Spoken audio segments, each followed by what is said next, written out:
Juba siis tõesti 7. aastat anname me välja selts koostöös siis Tartu Kultuurkapitaliga Ene Mihkelsoni kultuurimõtestaja preemiat ja olen teile veel kord siis meenutuseks toonud selle, milleks ta siis sai loodud, milleks ta on mõeldud ja see preemia on siis mõeldud Eesti kultuurimeedias ilmunud silmapaistvate kirjutiste, tele- või raadiosaadete esiletõstmiseks, mis on aidanud kaasa raamatukultuuri ja kirjandusliku loomingu väärtustamisele Eesti ühiskonnas, süvitsi analüüsinud ja mõtestanud eesti keeles ilmuvat kirjasõna ning avardanud kaasa Eesti kultuuris ja kirjanduses siis toimuva mõistmise ajalisi ja ruumilisi piire. Nii on see statuudis ja nii me ka igal aastal seda ka välja kuulutame. Ja tõesti siis siin teile ka meenutuseks auväärne laureaatide nimekiri, et 19. aastal, esimesel aastal siis Joonas Hellermaa, järgmisel aastal jagasime preemia Aivar Kulli ja Henri Kõivu vahel, siis Rein Veidemann, Jaan Tootsen, Igor Kotjuh ja eelmisel aastal jällegi läks meil preemia jagamisele, et siin siis varasemad laureaadid veel kord silme ette toodud ja eelmisel aastal siis Maarja Vaino ja Mart Juur pälvisid siis preemia. Preemiale saab esitada kandidaat või saavad kandidaate esitada siis kultuuriväljaannete esindajad ja ka Ene Mihkelsoni seltsi liikmed.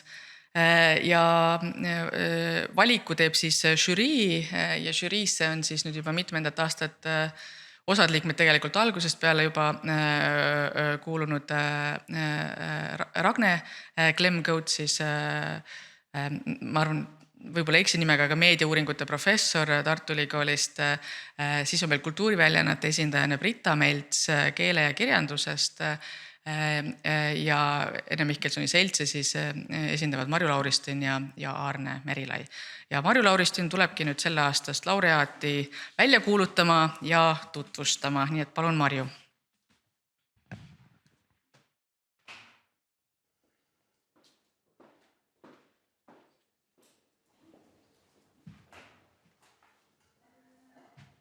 Armsad Ene Mihkelsoni seltsi liikmed, kes on siia kokku tulnud ja need, kes ei ole siia tulnud ja äkki tõepoolest jälgivad meid ka läbi ülekande.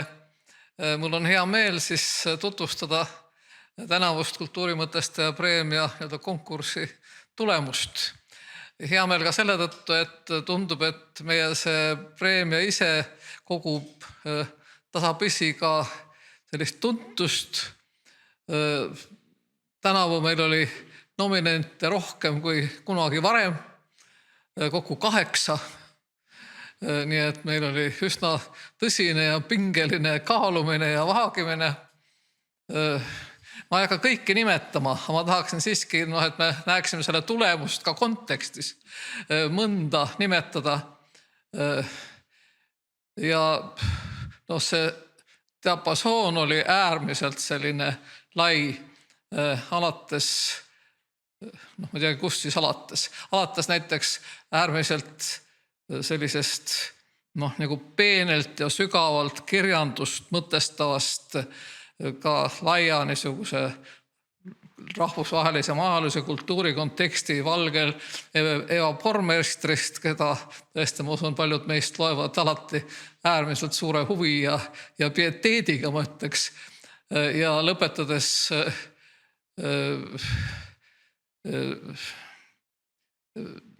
niisuguste väga juba kirjandusest natuke kaugemale minevate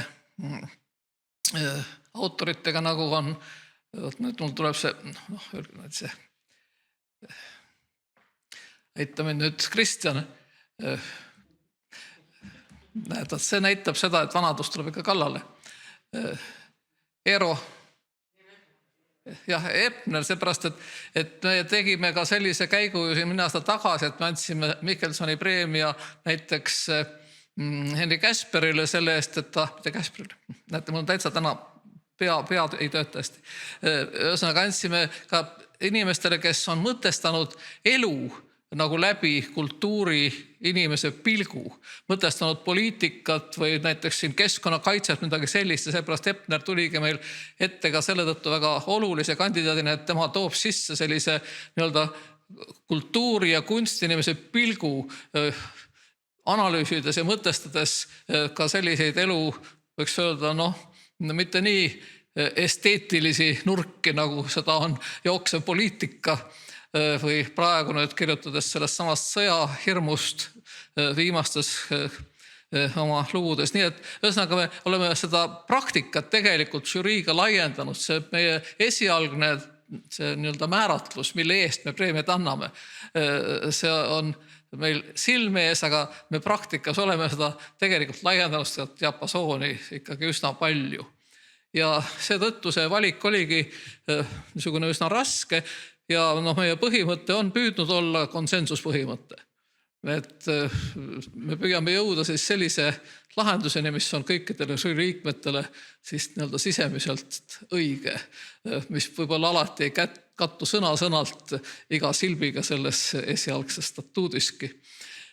Tänane otsus siiski, nagu me ka ise tundsime, läheb ka statuudiga väga täpselt kokku, sest peale kõike neid kaalumisi, erinevaid argumente, väga häid kandidaate, tõesti, kõik olid väga silmapaistvad, toredad kandidaadid.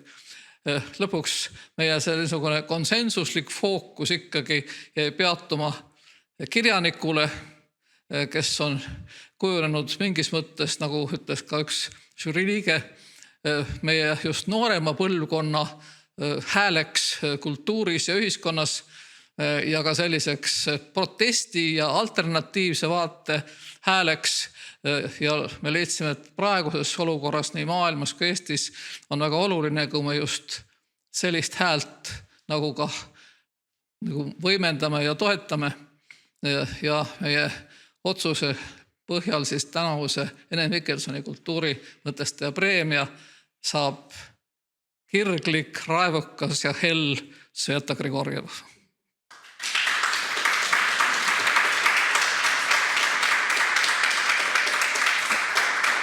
Me võtsime arvesse nii seda tema kirjanduskriitilist tegevust kui laiemaid ühiskonda puudutavaid sõnavõtte ja leidsime ka seda, et ta on nagu pikema aja jooksul juba nagu kujunenud selliseks arvamusliidriks, keda kuulab just ka, on väga tähelepanuväärne ka noorem põlvkond, aga peale selle, et ka tema enda niisuguses nagu arengus on teatud selline muutumine, ka selle niisuguse nägemisnurga laienemine ja ühesõnaga meile tundus, et ta igatepidi on tänavustest nominitidest see kõige väärikam. Kahjuks oli Svetat ennast siin, nagu mäletame, ta oli meiega eelmine aasta, aga meil on tema niisugune pöördumine meie pool olemas ka videona. Nii et see üleandmise füüsiline akt kui selline, see jääb siis selleks, kui ta tagasi on ja me saame seda teha. Ta saab siis nii selle tunnustuskirja kui ka meie poolt siis selle preemia raamatuna tetraedri raamat. Meie juurde tulla.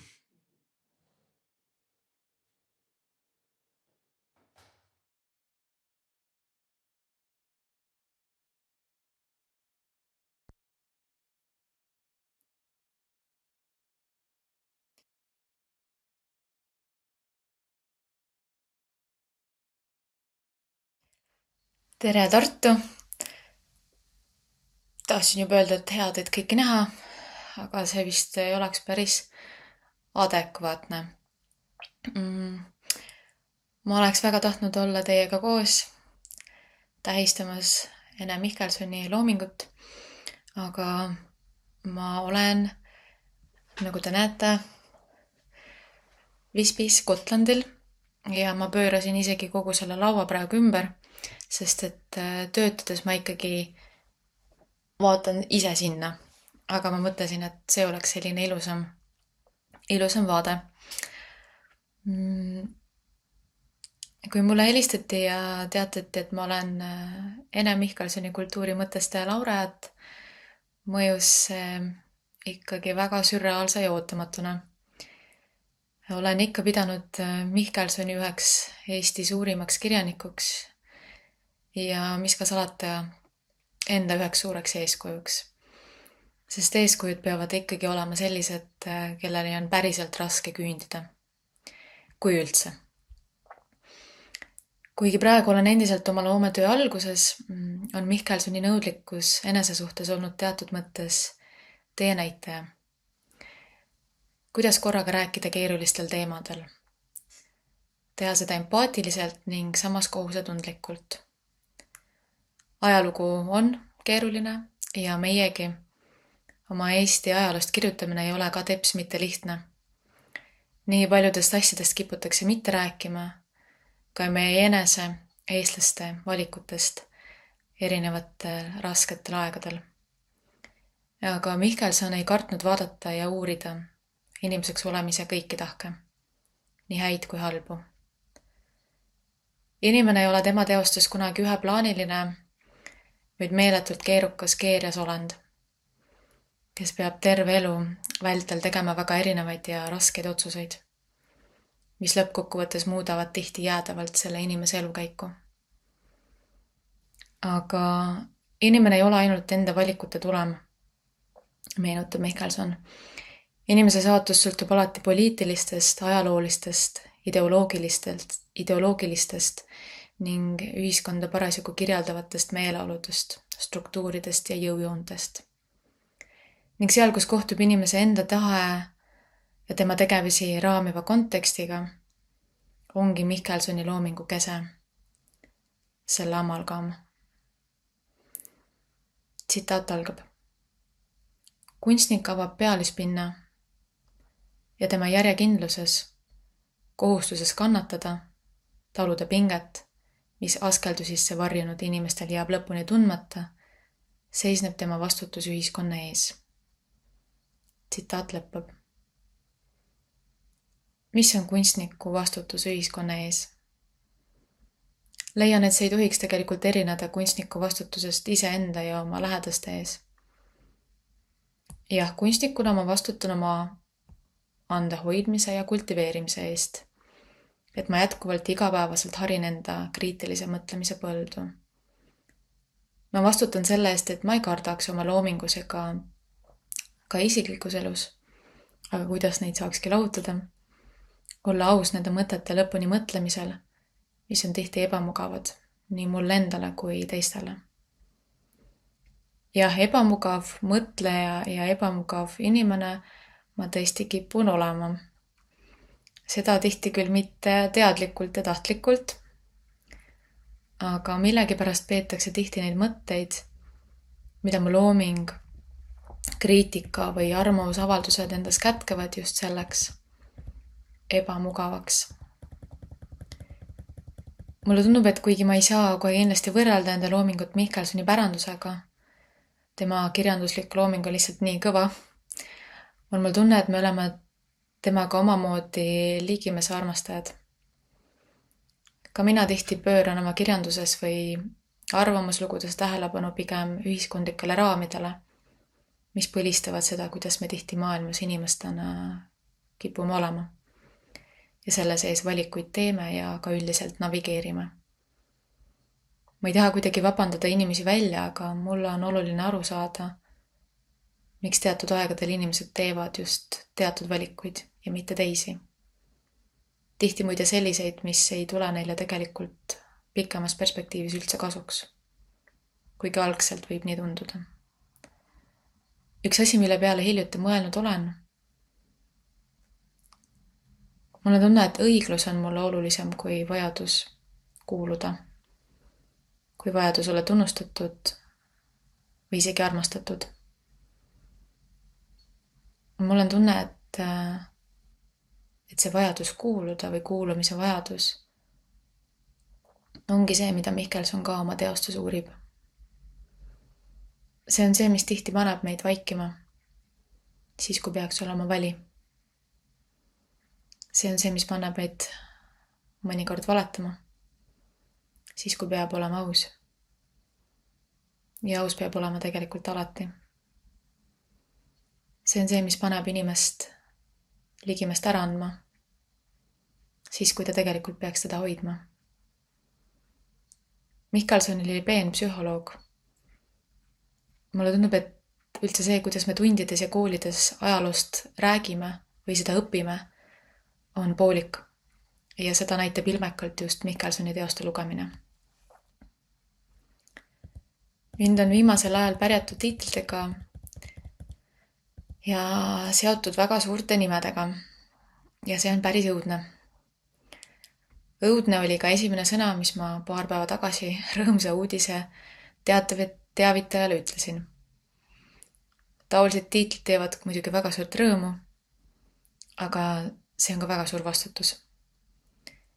Olla seotud selliste nimedega nagu Jaan Kross või nüüd ka Ene Michelson on ikkagi õudselt vastutusrikas ja ma ei võta neid tunnustusi kergekäeliselt.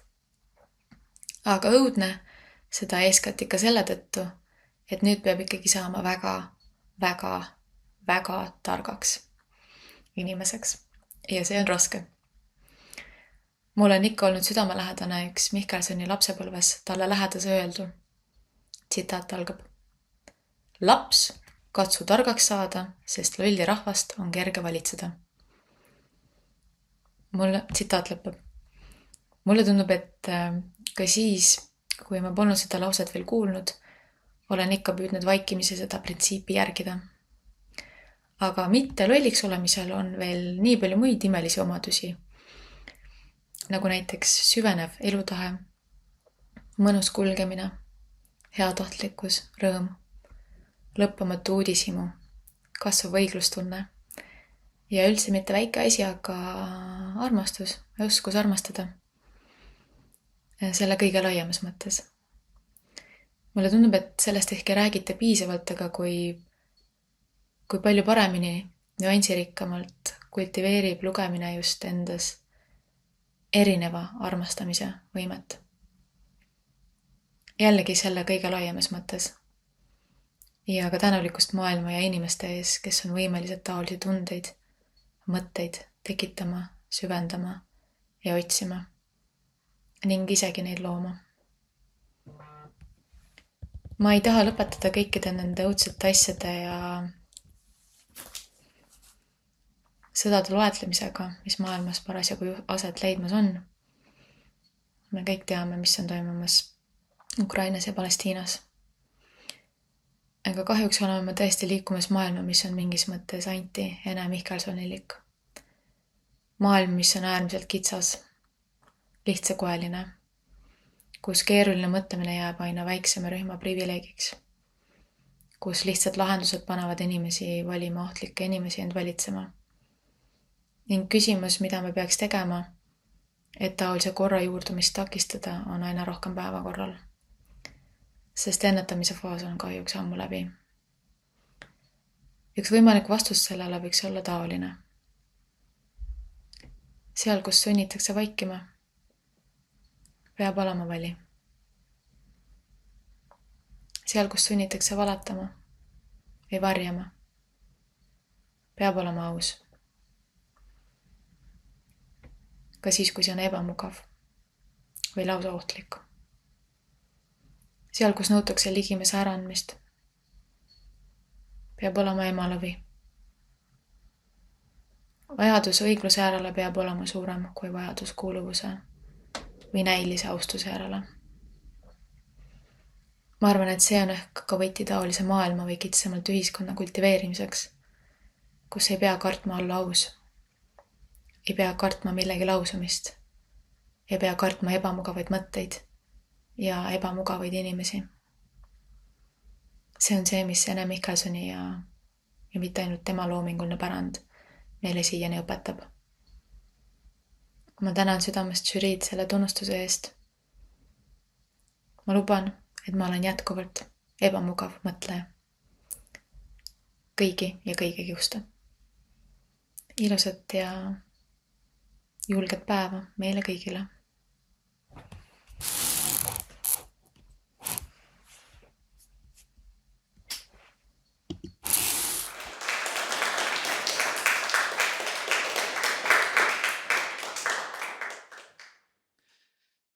Aitäh Svetale, mulle tundus, et see tema sõnavõtt sealt kaugelt Visbist kirikutornide taustal oli nagu mingis mõttes kingitus meile kõigile. Ma vaatasin teid, kes te siin saalis olete, nii paljudel oli lihtsalt naeratasime omaette ja pärast muidugi olime kõik tõsised. Et aitäh Sveta veel kord ja soovime palju jõudu ja loodame seltsi poolt ja ka Kirjandusmuuseumi poolt, et julgus mõelda, olla aus, julgus kriitiliselt mõelda ja kirjutada, mis on ju ikka kirjaniku kohus, mida kirjanikud teevad ja mida ka Ene tegi, sest Ene oli harukordselt terav ja kriitiline, mitte ainult ajaloole tagasi vaadates, vaid ka ühiskonda väga teraselt jälgides. Et lootus, et see preemia Svetale sellel aastal inspireerib tõesti paljusid olema julge ja õiglane ja kriitiline kirjutamises ja mõtlemises. Ja ma loodan ka siit seltsi poolt, et kultuurimõtestaja preemia jätkub veel mitmeid aastaid, sest on näha, et sellel on tõesti juba tekkinud mitte ainult see päris materiaalne kapital ei ole, vaid sellel on ka suur sümboolne kapital meie Eestis, võib nii öelda. Ma enne, kui ma ütleks lõpusõnad nüüd siit saalis olijatele ja televaatajatele, tänusõnad, ma vaatan kella, meil on veel isegi võib-olla 7 minutit aega. Kas keegi tahab midagi öelda, kommenteerida seltsi liikmetest, kuulajatest? Ma tahaksin ise võib-olla, et ärgitada või rääkida seltsi poolt edasi, et meie Kristi Metste, kes Ekla poolt ütles avasõnad, nimetas 2 asja. Nimetas Ene fotokogu, mis ootab korda tegemist, mida kahtlemata ka teeme, kui me leiame ka toetajaid. Ja teiseks võib-olla seltsi poolt oleks nüüd suur väljakutse hakata ette valmistama väga korralikku Ene Mikkelsoni bibliograafiat, mida on ju alustatud ja mida on juba osalised, mis on ilmunud eelmises raamatus, mille andis välja Arne Merilai ülikooli poolt. Jaan Malini tehtud. Et see on uus sihiseade, mille me võtaksime siit seltsi poolt, siit saalist kaasa. Kas keegi tahaks midagi öelda veel? Kommenteerida? Ja siis ma tänan väga kõiki esinejaid, kõiki kuulajaid siin saalis ja siis kaamerate taga, kes on meid jälginud ja ma loodan, et väga paljud siit saalist lähme koos edasi siis Järvamaale, kus Ene mälestuspäeva tähistamine jätkub ja ma sain nii aru, et bussis on veel mõned vabad kohad, kes tahab tulla kaasa. Täname kõiki korraldajaid, eeskätt Aija Saakovat, kes ka on väga kohusetundlikult ja hästi ja loominguliselt seda tänast päeva ette valmistanud juba pool aastat isegi. Sirjet, kes on teist päeva poolt ja seda mälestuskivi korraldanud. Jah, täname meie Kirmus televisiooni meeskonda, Jürit, Jaani ja Jannut ja Annit, kes siin aitas meid korraldamisel ja ka Kirjandusmuuseumist Jaanus Tordikut ja Margus Peeti, kes olid toeks. Kas ma unustasin kedagi? Nii, aitäh. Ja nüüd, kes on siin saalis, väike kehakinnitus on siin seina taga ja see on mõeldud kõigile. Ja palun buss Kirjandusmuuseumi eest läheb välja täpselt kell 1. Ja, nii, aitäh ja kohtumiseni järgmisel aastal.